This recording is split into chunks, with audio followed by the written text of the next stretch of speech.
So this is the code for our Sumo bot. If we just have a look down through here, it's just the basic JavaScript. So that's kind of all the words that the microbit will be reading. Now we're just going to go into blocks so I can easily explain it and have visual help explaining it. So when we start our bot, they'll be in the middle and we need a countdown before they can, I suppose, commence the battle.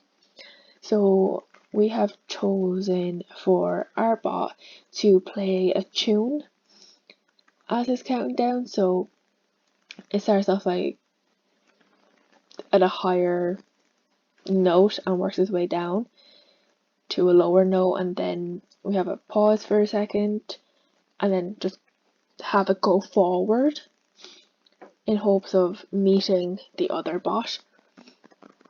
So then once the countdown is done and we have all the other code kind of starting to come in, and in the other code we have our ultrasonic sensors, which is kind of represented in the run in the background. So they're constantly running, constantly trying to locate the other bot, and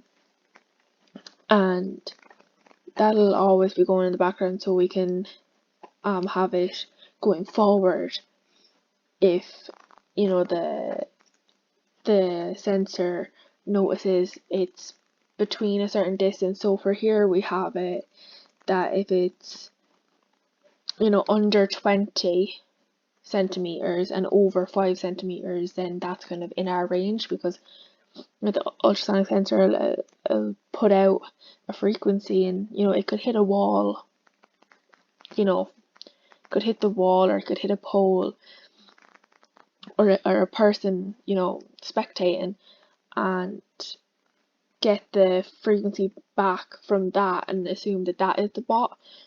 So obviously we don't want it to pick up anything outside of the ring, hence we have it kind of set at two different numbers, two different distances, and then we have it anything greater than 5, because given the location of our sensor, anything kind of further than 5 won't be touching our bot, and we kind of want to pick up before it. We kind of want to pick our notice our enemy before they attack.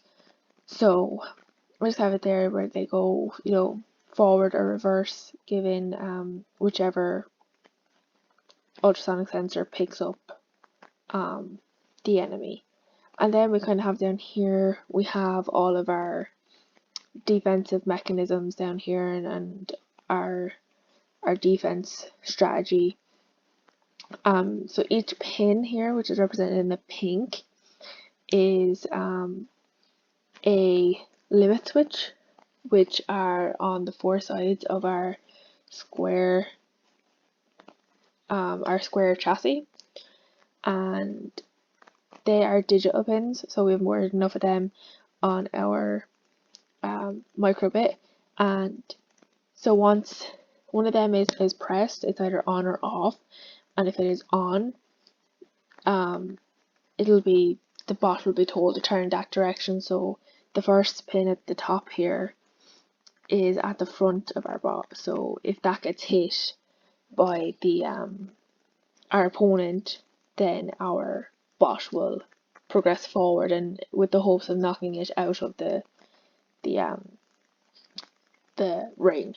And then if the next one is it's the one at the back, so if the one at the back is hit, our bot will reverse again, hoping to push it out, because that's the principle we went with. We took the literal kind of approach to sumo bots by looking up what the aim of sumo wrestling is, and that's to knock your opponent out, and a lot of their tactics are to dig deep and just push. So that's kind of what we went to. And our next pin here is on the left hand side, so if it gets hit, our bot spins left and goes. And same then, on the right, if our limit switch is turned on, it turns and attacks. So that's kind of our code, just kind of our our countdown up here, our constant kind of seeking, our seeker kind of mechanism, or our seeker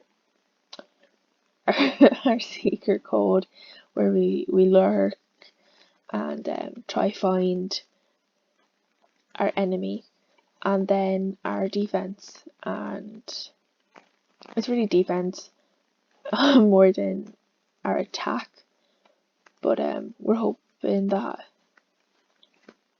if we dig deep we can push, and that's kind of how our code works. Yeah, just kind of plain simple and to the point. So thank you for taking time to look through this. Thank you.